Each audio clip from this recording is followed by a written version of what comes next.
কৃষ্ণ কৃষ্ণ শুধু শ্রী কৃষ্ণ। অপরাধ নেবেন না বাবা। স্বামী স্ত্রীর একটা কর্তব্য আছে, ভাগবত পণ্ডিতরা বলছে, শাস্ত্র বলছে। জেনে নিন, কোনো পুরুষ যদি কর্ম না করে, কোনো পুরুষ যদি রোজগার না করে, সেই পুরুষ যদি বিবাহ করে, সে বিবাহ করে যদি স্ত্রীর ভরণ পোষণ না করতে পারে, তবে তাকে অনন্ত জন্ম নরক ভোগ করতে হয়, জন্মে জন্মে। ধরুন কোনো পুরুষের কোনো টাকা রোজগার নেই, কিচ্ছু নেই, আর সে বিয়ে করলো, সেই মেয়েটা ভরণ পোষণ করতে পারলো না, সেই মেয়েটাকে ঠিকমতো সুবিধা দিতে পারলো না, তাহলে জানবেন তার বিয়ে করাটা সার্থক নয়, সে কিন্তু পরের জন্মে নরকে যাবে। এইবার শুনে রাখুন, বিয়ে করার পর কোনো স্ত্রী যদি, ধরুন কি যেন একটা খাবার আছে, পিজা নাকি অনলাইনে পিজা অর্ডার করে নাই বলে আপনি ছেড়ে চলে গেলেন, তাহলে কিন্তু আপনার আবার নরক ভোগ হবে। তবে হ্যাঁ, স্বামী যদি বিবাহের পরে সংসার টংসার করার পর রোজগার করে হঠাৎ অক্ষম হয়ে গেল, তখন যদি তাকে ছেড়ে চলে যান, তবে আপনার আবার জন্মে জন্মে আপনার নরক ভোগ হবে। কোন স্ত্রী যদি স্বামী খুব সুন্দর রোজগার করে কিন্তু হঠাৎ অসুস্থ হয়ে গেল আর রোজগার নেই, তখন তাকে ছেড়ে যদি কোনো স্ত্রী চলে যায়, জানবেন তার জন্ম ধরে শুধু নরক ভোগ হবে, আপনি জীবন যাপন সুন্দর করতে পারবেন না। দুটো দিক কিন্তু আমি সুন্দর করে বলে দিলাম, একবার শাস্ত্রের কথা বললাম, মন দিয়ে শুনবেন, একটা একটা করে বলবো, মন দিয়ে শুনবেন। স্বামী বেলা 3টের সময় এলো রোদ্রে পুড়ে, শুনছো গো এক গ্লাস জল দাও, কেন গড়িয়ে খেতে পারো না? গড়িয়ে খেতে পারো না, তোমার হাত নাই। ইনি পত্নী নন, ইনি পেতনি। আর স্বামী যদি রাত্রি 12টার সময় এসে বলে দরজা খোল, কি নাম, দরজা বাসন্তী, নিয়ে যদি মারধর করে স্বামী, তাহলে স্বামী নয়, উনি আসামি। আসামি হবেন না আর পেতনি হবেন না, পত্নী হন, স্বামী হন, সংসার সুখী হবে। একটা একটা করে শুনবেন, খুব দামি দামি কথা আছে, প্রত্যেকটি কথার মধ্যে একটা করে শিক্ষা আছে। এই শিক্ষাগুলো জীবন নিতে পারলে আপনার কীর্তন শোনা সার্থক হবে। একটা একটা করে শুনবেন। মুকুন্দ সরকারের ছেলেটা যখন জন্ম নিল, বাচ্চা জন্ম নিলে আপনার মুখে কি দিন, জোরে বলুন? নিম পাতা ও মধু। আচ্ছা, একজন হাত তুলে বলুন তো, মধু দিলে কি হয়? আপনাদের মনে কিন্তু একটা ভুল ধারণা হয়ে আছে, মধু দিলে বাচ্চা মিষ্টি মিষ্টি কথা বলে। আজকে ভুল ধারণাটা ভেঙে দিয়ে যায়। মধু দিলে বাচ্চার জীবনেও মিষ্টি কথা বলবে না। কত ছেলেকে মধু খাওয়ালেন, সব কি মিষ্টি কথা বলে? জোরে বলুন হ্যাঁ না না। আসলে তা নয়, মধু দেওয়ার সময়টা কখন ওইটা জানতে হবে, তাহলে মিষ্টি কথা বলবে। আজকে বলবো না, পরের বছর আবার বায়না করবেন, তারপর বলবেন না, আবার পরের বছর ডাকবেন, তখন আর আমি চান্স দেবো না, চান্স দেবার সুযোগও নাই, আবার 10 বছর পরে আসবো যদি বেঁচে থাকি। কিন্তু একটা কথা বলে যাই, বাচ্চাকে মধু দেবেন কখন, সময়টা শুনে রাখুন। বাচ্চা যখন কান্নাকাটি করে, মায়ের দুগ্ধ পান করতে পারে না, জন্ম নিয়ে কান্না বন্ধ হবার জন্য মধু দেওয়া হয়, মিষ্টি মিষ্টি কথা বলার জন্যে নয়। বাচ্চা নার্সিং হোমে জন্ম নেবে, তখন দেখবেন বাচ্চা জন্ম নেবার পর তাকে ডাক্তারবাবু থাপ্পড় মেরে কান্না করায়, যদি বাচ্চা কান্না না করে। ওই জন্য অসুস্থ বাচ্চা জন্ম নেওয়া হয়, কান্না করলেই তাকে মধু দেওয়া হয়। কিন্তু মধু দেওয়ার নিয়ম হচ্ছে কখন না, দুটো বইয়ের নাম করব, গৃহসূত্রকার আর একটা গভীর গৃহসূত্রকার, একটা পরাশর গৃহসূত্রকার। পরাশর গৃহসূত্রকার বলে একটা বই আছে, তাদের পরিষ্কার করে বলছে, বাচ্চা জন্ম নেবার পর যখন অসহজ গৃহ থেকে এলেন, মানে অসহজ গৃহ মানে 1 মাস হয়ে গেল, আপনি যখন অসহজ থেকে শৌচ হয়ে গেলেন, তখন বাচ্চাকে মুখে মধু দিলেন, তাহলে সে মিষ্টি মিষ্টি কথা বলতে পারে। তার চাইতে গভীর গৃহসূত্রকার বলল আরো নিয়ম আছে। যদি অন্নপ্রাশনের দিনে বাচ্চাকে কোলে নিয়ে সূর্যদেবের দিকে তাকানো করালেন, তাকানোর পরে বাচ্চাটাকে মাটিতে শুয়ে দিলেন ধরিত্রী দেবীর কাছে, শুয়ে দেওয়ার পর আপনাকে মা ধরিত্রীকে কাছে শুয়ে দিয়ে সূর্যদেবের কাছে মা প্রার্থনা করবে, হে সূর্যদেব, আমার ছেলে বা মেয়ে যেন উজ্জ্বল হয়, তোমার মতো জ্যোতির্ময় হয়, এটা প্রার্থনা করতে। তারপর মধুটা মুখে দিলে 100% গ্যারান্টি দিচ্ছে গভীর গৃহসূত্রকার, বাচ্চা অবশ্যই মিষ্টি মিষ্টি কথা বলবে। আনে কি শ্যাম সুন্দর কি? আচ্ছা মায়েরা, দামোদর মাস মানে কি? আসতে দাম উদর, দাম মানে কি? দড়ি। উদর মানে কি? পেট। মা যশোদা দড়ি দিয়ে কৃষ্ণের পেটটা বেঁধে দিয়েছিল। না না, দড়ি দিয়ে কখনো কৃষ্ণকে বাঁধতে পারে? শাস্ত্র বলছে প্রেমের দড়ি দিয়ে বন্ধন করেছিল। এই দামোদর মাসের কথা একটু আপনাদের বলবো। কালী পুজো আসছে, এই 3টি মাস খুব গুরুত্ব, আস্তে আস্তে আস্তে, জীবনে 3টি মাস খুব গুরুত্বপূর্ণ। মাঘ মাস, বৈশাখ মাস আর কার্তিক মাস। একাদশী হচ্ছে শ্রেষ্ঠ সমস্ত উপবাসের মধ্যে, সমস্ত নদীর মধ্যে গঙ্গা শ্রেষ্ঠ, সেরকম সমস্ত বছরের মাসের মধ্যে কার্তিক মাস হলো শ্রেষ্ঠ। এই মাসে আপনারা বোনাস পান। সরকারি চাকরি যারা করে বা কোম্পানির চাকরি যারা করে পুজোর সময় যেমন বোনাস পাওয়া যায়, এই মাসটাতে বাড়তি কিছু আপনাদের পাওনা থাকে। এই মাসে এই কাজগুলো করলে আপনাদের লাভ আছে। কি কি শুনে রাখুন। এই মাসে বৈশাখ মাসে কি করতে হয়? জল দান করতে হয়। কোনো পথিক পেরিয়ে গেলে সে না খেলেও তাকে জিজ্ঞেস করতে হয়, বাবা একটু জল সেবা করুন। নিয়ম। সে না খেতে চাইলে আপনার ভালোবাসাতে একটু খাবে। জল দান। মাঘ মাসে স্নান, আর কার্তিক মাসে দীপ দান। দীপ আপনারা দীপ দান করবেন ভগবানের মন্দিরে। সে সকালেও করতে পারেন, দুপুরেও করতে পারেন, রাত্রি। কিন্তু দামোদর মাস শুরু হয়ে গেছে কখন থেকে বলুন তো? কখন থেকে? লক্ষ্মী পুজোর পূর্ণিমার দিন থেকে শুরু হয়েছে।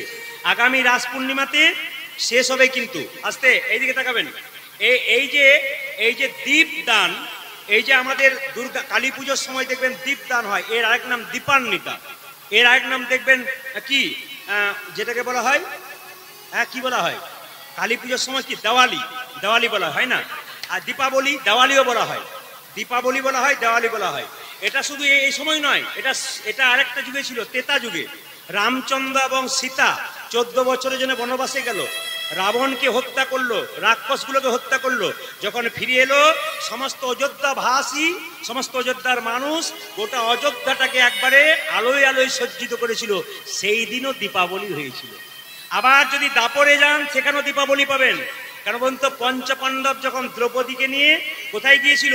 12 বছরের জন্য বনবাসে গিয়েছিল, আর 1 বছর অজ্ঞাতবাস ছিল, 13 বছর। যখন ফিরে এসেছিল তো দাপরে, তখন সমস্ত হস্তিনাপুরবাসীরা কি করেছিল? দীপ দান করেছিল।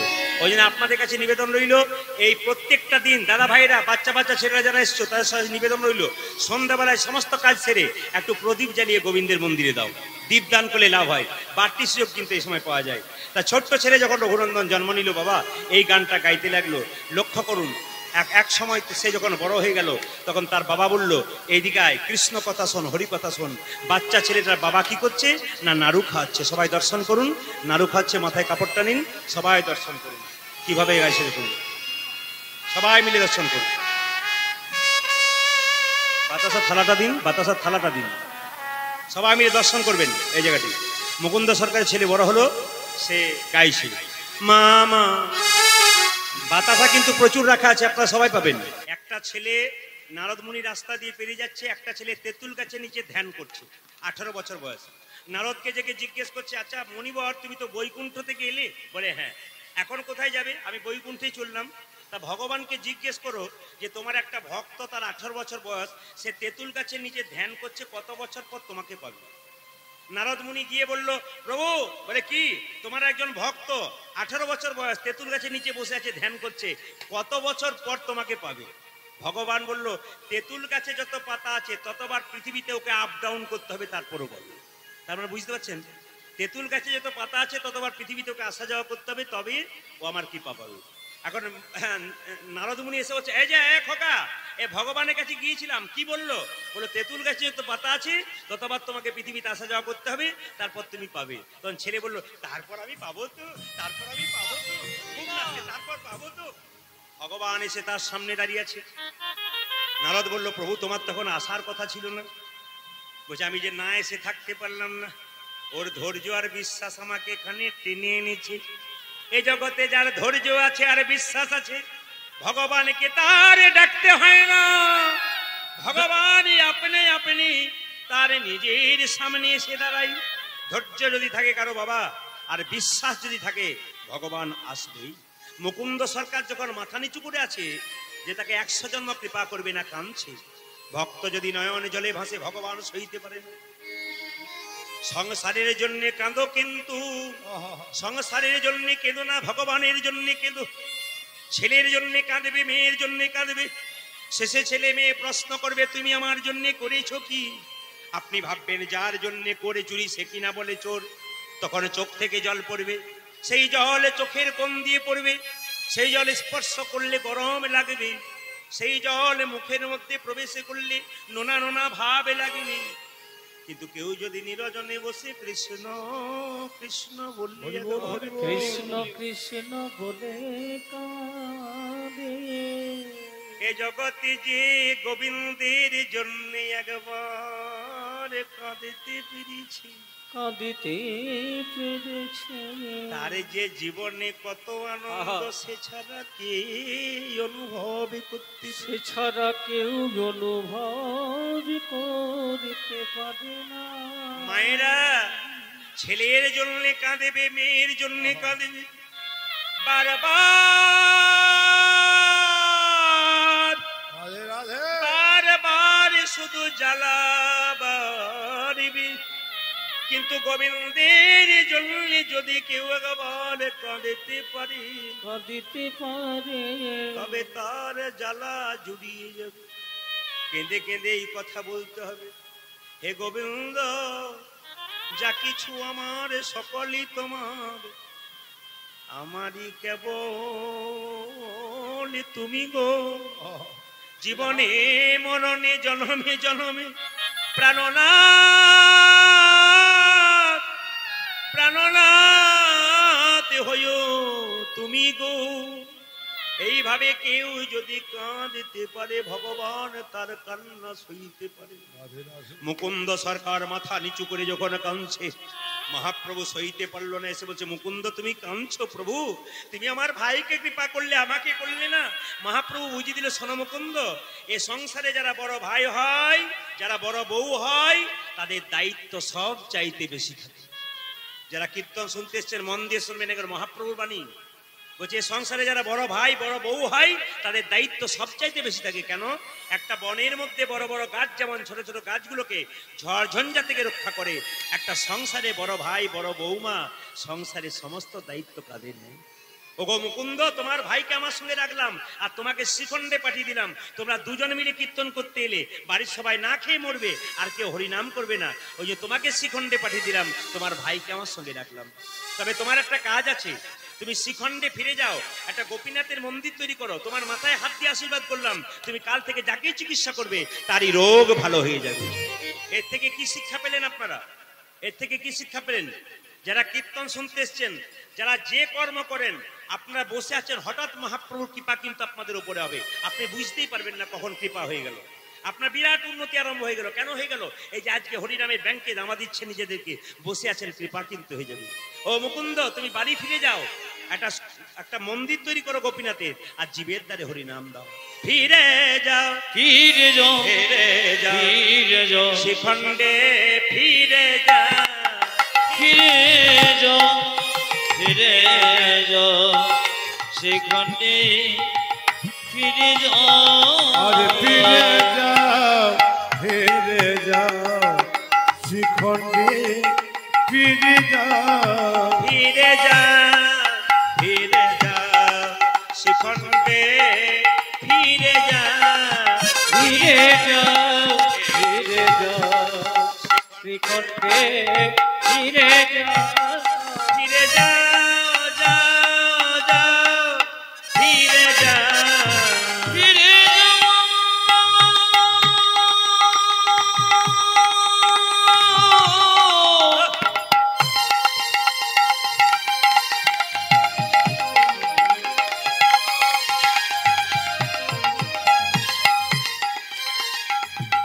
ওই যে মহারাজ, তুমি শ্রীখণ্ডে ফিরে যাও, যাও, যাও, যাও।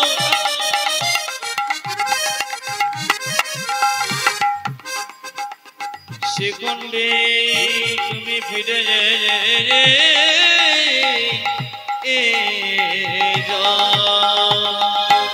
আরে ফিরে যাও, ফিরে যাও, শ্রীখণ্ডে ফিরে যাও, তুমি দাঁড়ে দাঁড়ে গিয়া চরণে ধরিয়া, শিবের দ্বারে দ্বারে গিয়া চরণে ধরিয়া, দাঁড়ে দাঁড়ে গিয়া চরণে ধরিয়া, দ্বারে দ্বারে গিয়া চরণে ধরিয়া, হরির নাম বিনা, ও তুমি দাঁড়ে দাঁড়ে গিয়া চরণে ধরিয়া, হরি নাম বিনা, ফিরে যাও, ফিরে যাও, শ্রীখণ্ডে ফিরে যাও, ফিরে যাও,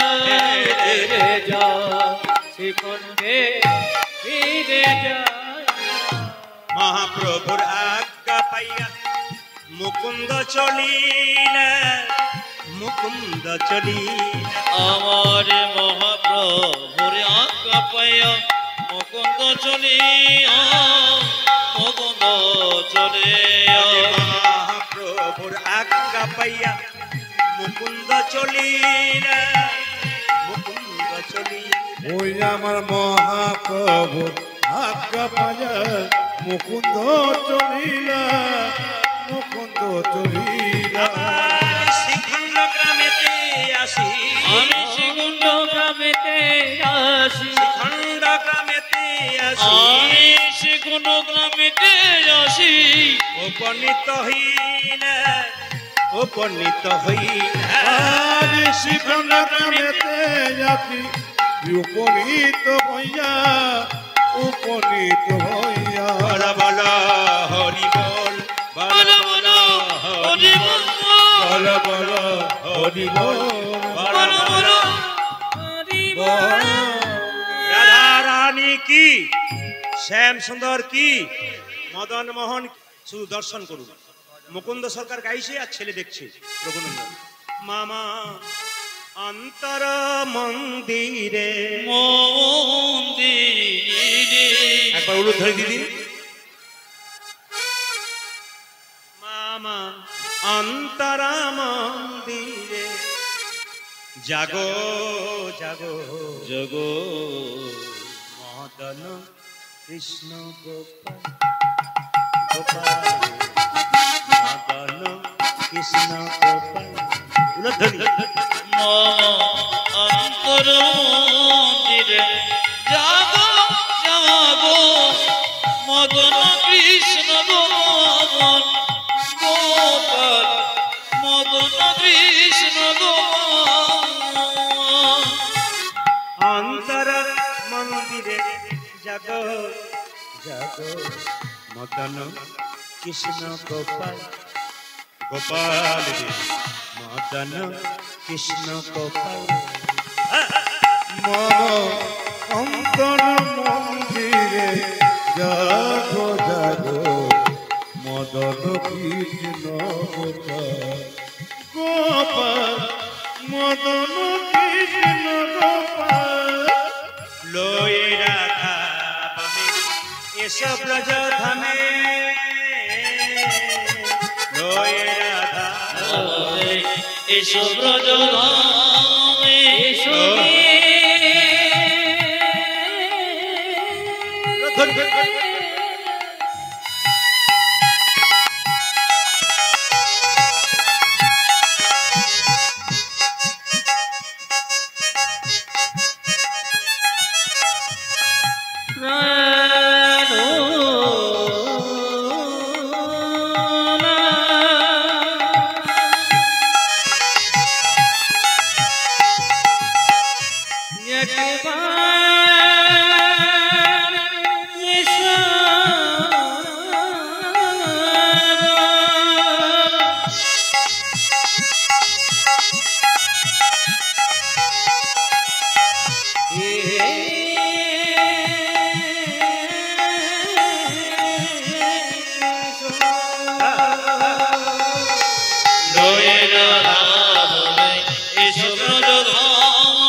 এসো এসো বিধারিলা,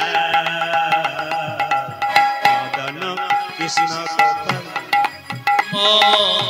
অন্তর মন্দিরে মদন কৃষ্ণ গোপাল, মদন কৃষ্ণ গোপাল।